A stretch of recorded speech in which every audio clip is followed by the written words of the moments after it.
খাস কলকাতায় টেলি অভিনেতা শ্লীলতাহানির অভিযোগ বাইক চালকের বিরুদ্ধে। অভিনেতার গাড়িতে হামলা, বাইক চালকের সাউদার্ন অ্যাভিনিউয়ে গাড়ির কাঁচ ভেঙে দেওয়ার অভিযোগ। টালিগঞ্জ থানায় অভিযোগে গ্রেফতার করা হয়েছে অভিযুক্তকে। অভিনেতার বিরুদ্ধে অভিযোগ, ধৃতেরও রৌনক রয়েছে। রৌনক, অভিনেতার বিরুদ্ধে অভিযোগ, ধৃতের কি অভিযোগ ধৃতের, এবং একই সঙ্গে জানতে চাইবো যে তাকে ইতিমধ্যে গ্রেফতার করা হয়েছে। অভিনেতার অভিযোগের ভিত্তিতে পুলিশ গ্রেফতার করেছে, তাকে কখন আদালতে পেশ করা হবে? দেখো, গতকাল রাতে টলিউড অভিনেত্রী তার গাড়িতে একজন বাইক আরোহী ধাক্কা মারে এবং শুধু ধাক্কাই নয়, ধাক্কা মারার পর সেই বাইক আরোহী সেই অভিনেত্রীর গাড়ির উপর চড়াও হয়।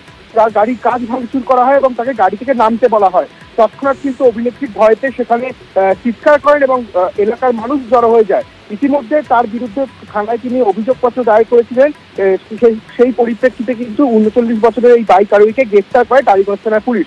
অপরদিকে আবার বাইক আরোহীর সেই অভিনেত্রীর বিরুদ্ধে থানায় কিন্তু লিখিত অভিযোগপত্র দায়ের করেছেন এবং সেই বাইক আরোহীর অভিযোগ, সেই অভিনেত্রী নাকি গাড়ি চালিয়ে তাকে ধাক্কা মেরে পালিয়ে যাওয়ার চেষ্টা করেছিল। সেই কারণেই গিয়ে তিনি অভিনেত্রীকে দাঁড় করিয়েছিলেন। অর্থাৎ একদিকে যেমন গ্রেফতার করা হয়েছে বাইক আরোহীকে এবং অন্যদিকে অভিনেত্রীর বিরুদ্ধেও কিন্তু টালিগঞ্জ থানায় ইতিমধ্যে লিখিত অভিযোগ দায়ের করেছে এই বাইক আরোহী। প্রিয়াঙ্কা, বেশ, গতকাল এই ঘটনার পর সোশ্যাল মিডিয়ায় লাইভ করেন অভিনেতা। আমরা এত কিছু প্রোটেস্ট করছি, এত কিছু চলছে, তার মধ্যেও একটি মেয়ের মিনিমাম নিরাপত্তা বোধহয় আজকের ডেটে আমাদের এখানে নেই, এবং আমি সেই কারণেই এলাম। বাইকটা আমার গাড়িতে লেদার ওর টাচ হয়েছে হওয়াতে ও এসে আমাকে, আই ওয়াজ ড্রাইভিং, আমাকে এসে নক করে।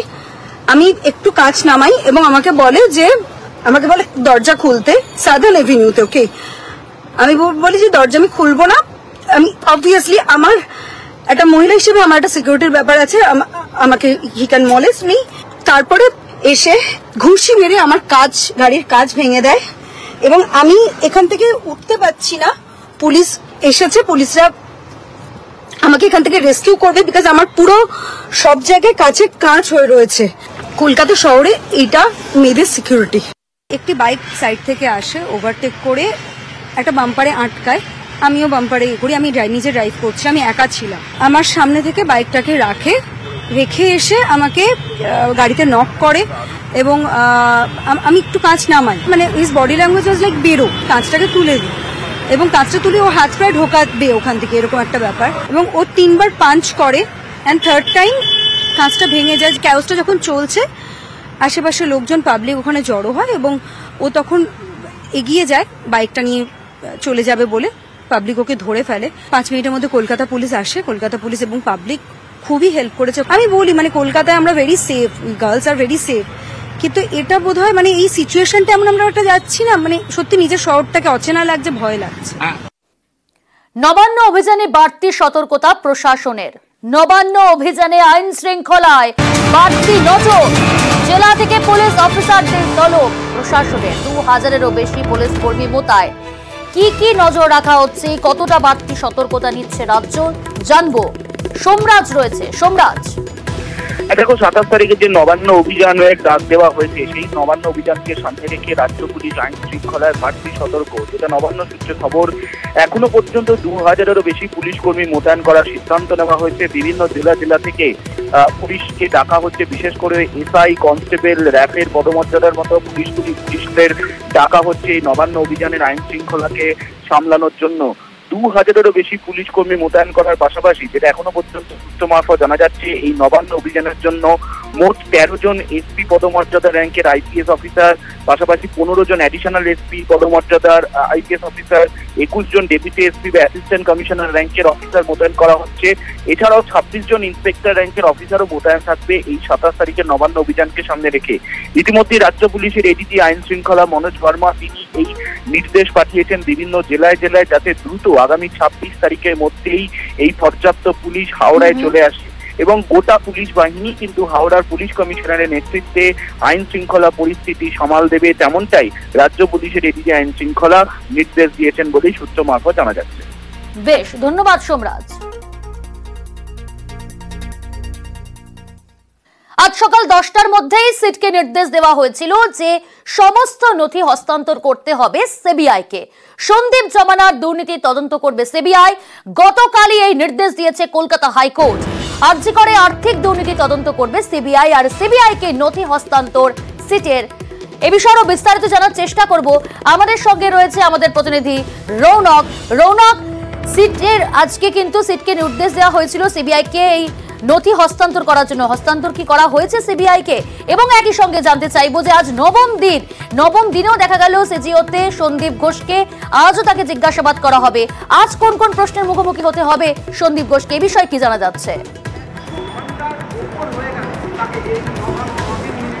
দেখো, একেবারেই গতকাল কলকাতা হাইকোর্টের তরফ থেকে যে নির্দেশ দেওয়া হয়েছিল যে সিটের যে তদন্তভার অর্থাৎ আরজি করের ঘটনার মামলা সন্দীপ ঘোষের আর্থিক তছরূপে যে মামলা করছে সিট স্পেশাল ইনভেস্টিগেশন টিম, তাদের তদন্তভার কিন্তু পুরোপুরিভাবে সিবিআইকে হস্তান্তর করতে হবে। শুধু তাই নয়, এতদিন তারা তদন্ত করে যে সমস্ত নথি উদ্ধার করেছে, যে সমস্ত নথি তাদের কাছে রয়েছে, সেই নথি কিন্তু আর সকাল 10টার মধ্যে সিবিআই এর যে টিম তাদেরকে হস্তান্তর করতে হবে। সেই মতোই কিন্তু সিটের তরফ থেকে আজ 10টার আগেই সিবিআই দপ্তর অর্থাৎ নিজাম প্যালেসে গিয়ে এই নথি ইতিমধ্যে হস্তান্তর করা হয়েছে।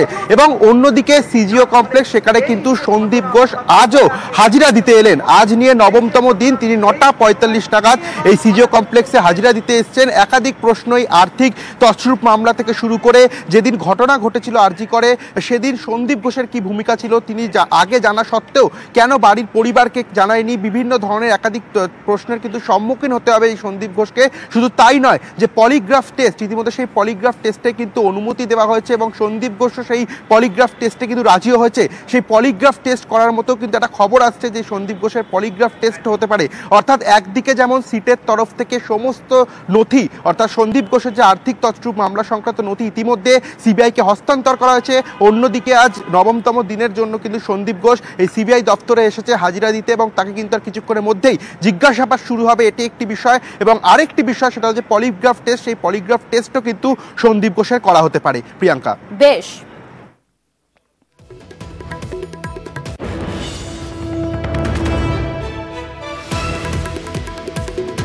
পশ্চিমবঙ্গ এবং ঝাড়খণ্ডের মাঝে নিম্নচাপ, আর এর জেরে আগামী মঙ্গলবার পর্যন্ত দক্ষিণবঙ্গে ভারী বৃষ্টি হবে বাংলার বেশ কয়েকটি জেলায়। সতর্কতা আলিপুর আবহাওয়া দফতরের।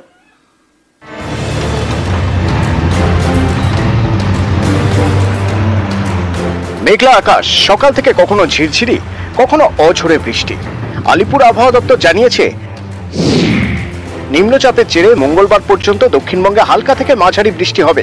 শনিবার ভারী থেকে অতি ভারী বৃষ্টির সতর্কতা দক্ষিণ 24 পরগনা, পূর্ব মেদিনীপুর, পশ্চিম মেদিনীপুর, বাঁকুড়া, পূর্ব বর্ধমান এবং পশ্চিম বর্ধমানে। রবিবার অতি ভারী বৃষ্টির সতর্কতা রয়েছে পুরুলিয়া, পশ্চিম বর্ধমান এবং বীরভূমে। ভারী বৃষ্টি হতে পারে দক্ষিণ 24 পরগনা, পূর্ব বর্ধমান, পূর্ব মেদিনীপুর, পশ্চিম মেদিনীপুর, ঝাড়গ্রাম এবং বাঁকুড়ায়। সোমবার ভারী বৃষ্টির সম্ভাবনা পুরুলিয়া, পশ্চিম বর্ধমান এবং বীরভূমে। দুর্যোগের আশঙ্কায় রবিবার পর্যন্ত মৎস্যজীবীদের সমুদ্রে যেতে নিষেধ করা হয়েছে। আগামী 3-4 দিনে পশ্চিমবঙ্গে সর্বত্রই হালকা থেকে মাঝারি বৃষ্টিপাত হবে, তার সঙ্গে ভারী থেকে অতি ভারী বৃষ্টিপাতেরও সম্ভাবনা আছে কতগুলো জেলাতে। এবং আগামী 24 ঘন্টায় আমাদের সাউথ 24 পরগনা আর ইস্ট মেদিনীপুর এই দুটো জেলাতে ভারী থেকে অতি ভারী, উত্তর 24 পরগনার পশ্চিম মেদিনীপুর, ঝাড়গ্রাম, পুরুলিয়া, বাঁকুড়া, পূর্ব পশ্চিম বর্ধমান, কলকাতা, হাওড়া, হুগলি এই জেলাগুলোর মধ্যে এক জায়গা থেকে ভারী বৃষ্টিপাতের সম্ভাবনা আছে 1-2 জায়গায়। গত কয়েকদিন ধরেই বৃষ্টি হচ্ছে ঝাড়খণ্ডে। এর জেরে পশ্চিমবঙ্গে মাইথন এবং পাঞ্চেত বাঁধ টইটম্বুর। এর সঙ্গে নিম্নচাপে বৃষ্টি হচ্ছে ঝাড়খণ্ডে, ভিজছে দক্ষিণবঙ্গ। অনেকের আশঙ্কা, বৃষ্টি এভাবে হলে বিপদ বাড়বে। জল ছাড়বে মাইথন এবং পাঞ্চেত, ভাসবে বিভিন্ন জেলা। দফায় দফায় বৃষ্টিতে ইতিমধ্যেই বারাসাত, আসানসোল সহ বিভিন্ন জায়গায় জমেছে জল। নিউজ 18 বাংলা।